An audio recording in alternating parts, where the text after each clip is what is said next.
Alright, my people, Ousmane Sonko pulled off something truly unbelievable, and there's a powerful lesson hidden in this story. What happened to him is something everyone can learn from. He once served as the Prime Minister of Senegal, but later he was dismissed by another leader standing right here. Yes, this very man removed him from office. That man is the current president. His name is Diomaye Faye. He removed Sonko, likely believing it would weaken him politically. But instead, the outcome shocked everyone. Sonko went on to become the president of Senegal's National Assembly. Absolutely incredible. There is a deep and valuable lesson inside this story. One that can completely change the way you see leadership and setbacks. Let's break it all down. First, let's talk about Senegal. Here it is on the map. It's a beautiful country filled with warm and welcoming people. Truly an amazing nation. Senegal is a place worth visiting. It stands as one of the Africa's strongest and most respected democracies. The country is stable, the people are friendly, and visitors are treated with kindness and energy. Now, today, the man leading Senegal is President Bassirou Diomaye Faye. But his rise to power happened in a very unusual and historic way, largely because of Ousmane Sonko, hear that right, who until recently served as a prime minister. Ironically, Sonko was eventually pushed out by Bassirou Diomaye Faye himself. But to truly understand how all these things happened, we need to go back in history. At that time, Ousmane Sonko had massive support from the people of Senegal. Why that? Because the country was passing through a difficult and frustrating period. Many leaders were seen as focused on themselves, while other political figures continued dominating the system. The people of Senegal were ready for change. They wanted a complete new kind of president. They were searching for a leader who was youthful, driving, and full of fresh ideas. Then Sonko emerges with a bold vision and a powerful message. He stood up and declared that Africa deserves true freedom. That is what he said. So people started questioning why French troops are still present in the country. To many, it simply does not make any sense. If the nation is truly independent, why are foreign soldiers still operating there long after colonization has ended? That contradiction continues to frustrate many. There is also a growing demand for financial independence. Many no longer want to rely on the CFA franc.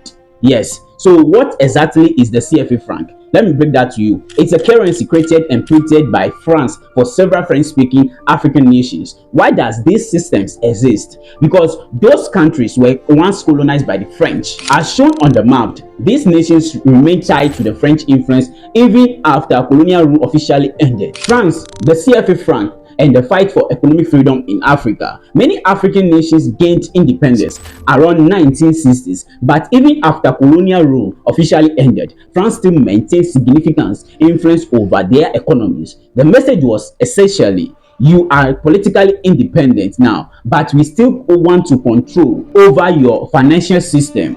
How was that control maintained? Okay, through currency. France continued printing the currency used by several African nations, and the money was produced in France, stored in France, and then distributed back to these African countries for circulations. Many leaders accepted this arrangement out of fear. There was a belief that resisting French influence could lead to political sabotage, economic instability, or hidden interference designed to weaken their nations. So countries that rejected the CFA franc reportedly faced serious consequences. One example often discussed in Guinea. According to these claims, fake versions of the country's currency were allegedly introduced in large quantities, flooding the system with counterfeit money, weakening the currency rapidly.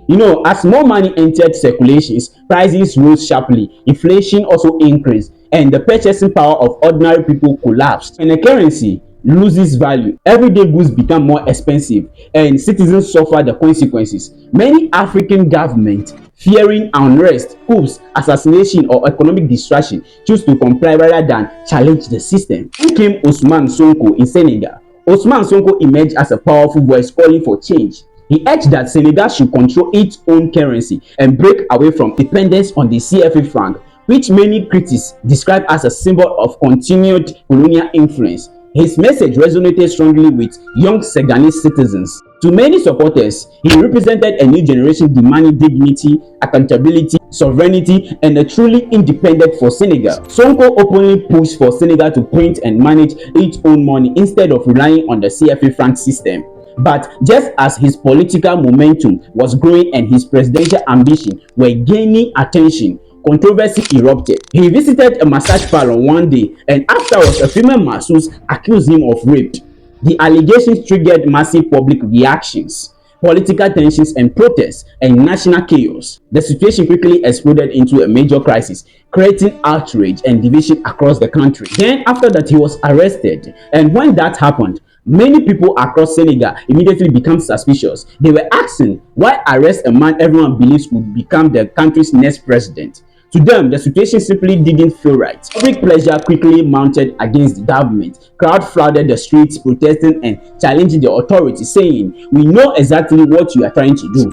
Many people believed that the accusations against him were fabricated. People even said, "Look, this man doesn't fit the image that you are trying to paint." Of course, appearance alone proves nothing about someone's character, but to many citizens, the allegation just didn't add up. Eventually, they failed to prove that he had actually raped the woman. However, prosecutors shift the focus and claims that his influence led protesters into the streets where infrastructure was damaged and properties was destroyed. Yes, indeed, things were burned, properties were destroyed in this kind of protest. So instead of imprisoning him for assault, they accused him of encouraging unrest and disorder among the youth. But at first, the accusation was that he assaulted someone. But once they could not prove it, the narrative changed. They basically said, "We may not be able to prove that you assault this woman, but we can prove that because of your movement, people rioted, burned cars, and destroyed equipment. And for that reason, they decided to jail him."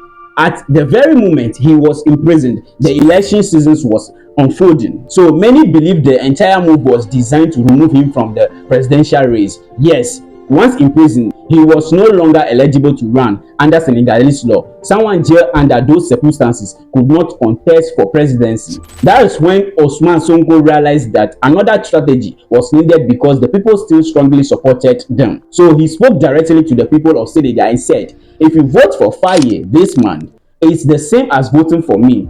He called Faye his close ally and reminded everyone that they had even shared prison together. He said, "I trained him. I'm his mentor." The message was clear. Supporting Faye meant supporting Sonko. In the minds of many voters, Faye and Sonko represented the same movement. That connection is what drove a huge number of Senegalese citizens to vote for Faye. And ultimately, that is how Faye won the presidency. So now, here's the twist. After Faye became the president, something remarkable happened. He announced that Sonko would become prime minister. Yes, to many people, that decision made complete sense. After all, Sonko was the mentor, the leader, the central figure behind the movement. He was the head of the political party they both belonged to, the party known as PASTEF. The understanding from the beginning was that he would become the prime minister because the entire political strategy was part of a bigger plan.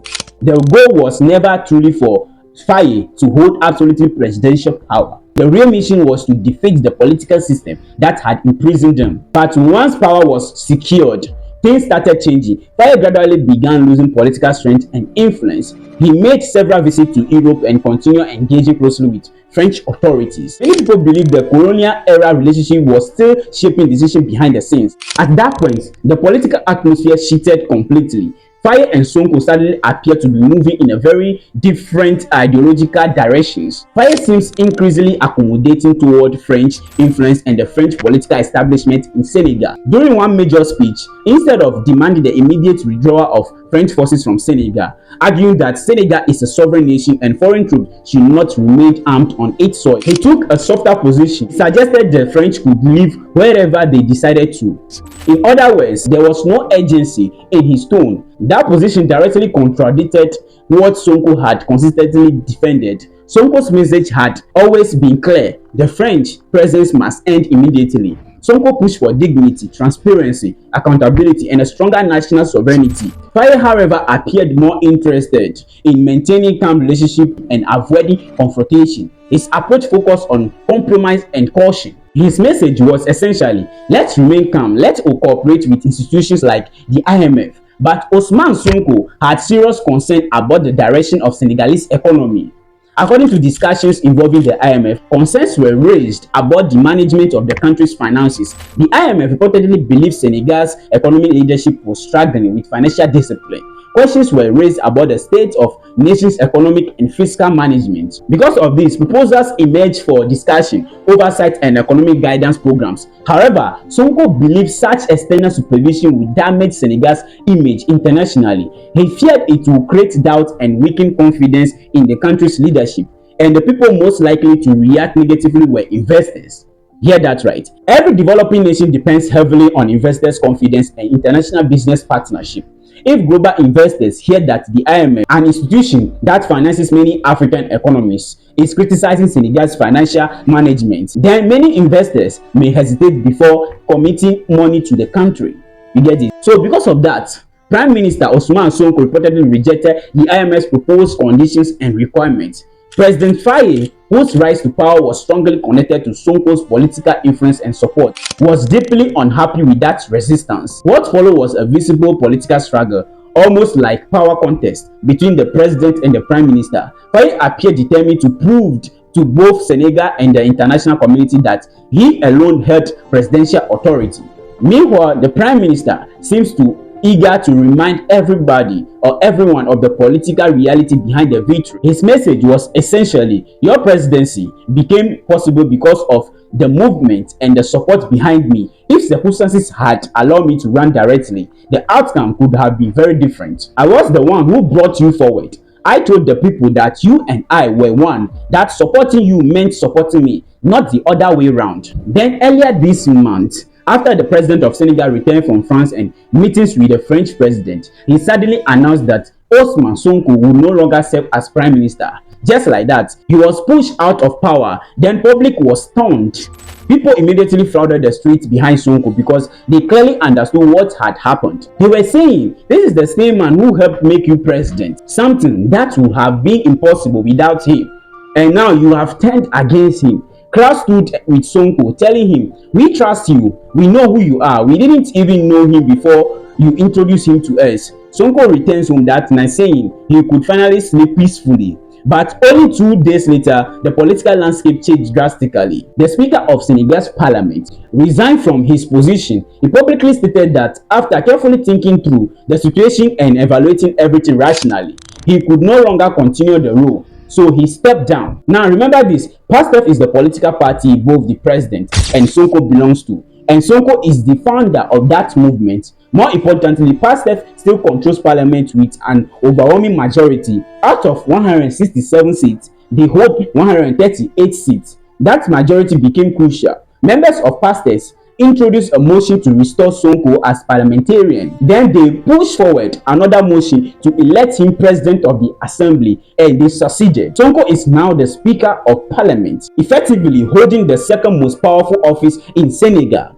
Why does this matter so much? Because there is a major lesson in all of this. Many people underestimated the power of the assembly. But parliament is where laws are shaped, motions are approved or rejected, and national priorities are decided. It's the institution that determines which issues deserve attention and which ones are dismissed entirely. The assembly also has the authority to challenge the presidency itself. It can question leaders, oppose decisions, and even pass motions against powerful figures in government. That's what makes this moment so significant. You should know that it's a deeply revealing political situation and one that reminds us of many important truths. Look, Thomas Sankara of Burkina Faso was ultimately betrayed by someone he trusted deeply, a close friend. That alone should teach people to be cautious about friendship, especially when power and opportunities are involved. Personally, I believe you should only open doors for friends in areas that don't directly threaten your own purpose or position,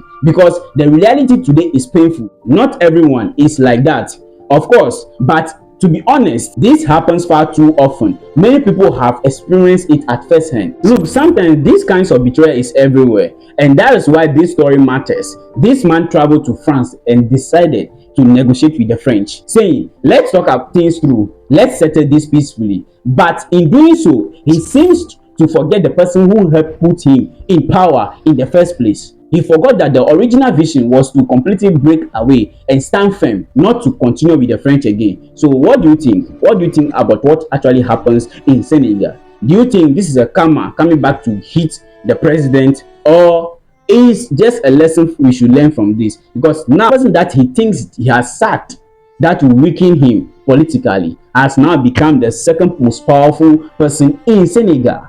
This is absolutely crazy. It's crazy. So what do you think? Whatever I think, just let me know in the comment section. Thank you for watching this channel. Peace.